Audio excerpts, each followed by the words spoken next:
First வேலைக்கு போனதுக்கான reason என்னன்னா, marriage ஆகி 9 இயர் கம்ப்ளீட் ஆக போகுது இப்ப. சரிங்களா? இது வரைக்கும் ஒரு 500 இந்த உன்னோட செலவுக்குன்னு கொடுத்தது இல்ல. பசங்களை இவர் வேலையில, அதாவது அந்த 6 மந்த் தான் வீட்டுல இருந்தார். அதுக்கு முன்னாடி நான் தான் கூட்டிட்டு போயிருந்தேன்.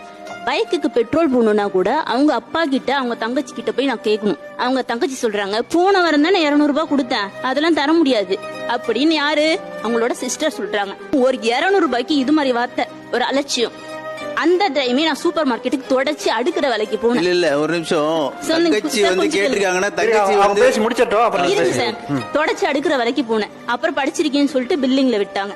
அங்க ஒரு டீச்சர்ஸ் வந்து எனக்கு கஸ்டமரா வந்தவங்க, நீ படிச்சிருக்க, ஸ்கூல்ல அக்கௌண்டன்ட் வேலை இருக்குன்னு சொல்லிட்டு இப்பதான் ஸ்கூல்ல அக்கௌண்டன்டா இப்ப போயிட்டு இருக்கேன்.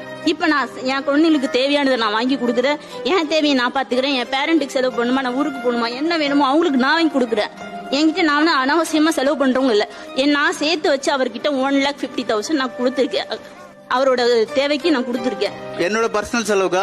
பர்சனல் இல்ல, நம்ம குடும்பம். ஆனா நான் சேர்த்து கொடுத்துருக்கேன். என்னோட பர்சனல் செலவுக்கா? நான் வந்து 200 ரூபாய் தேவைக்கு இப்ப உங்களுடைய சிஸ்டர் கிட்ட போய் கேட்க வேண்டிய டோட்டல் டேமேஜ் ஆயிருக்கு எனக்கு இந்த ஷோல. இப்ப 200 ரூபாய் ஒரு மேட்டரே கிடையாது. ஏன்னா அவங்க வீட்டுல அவங்க அப்பா அம்மா எல்லாத்தையும் கொடுத்து வளர்த்தி ஒரு ஹஸ்பண்ட் கட்டி கொடுத்தவொடனே எல்லாம் முடிஞ்சு போச்சு. இப்ப எல்லாத்துக்கும் கையேந்த வேண்டிய நிலைமை இருக்குல்ல, அதான் பிரச்சனை.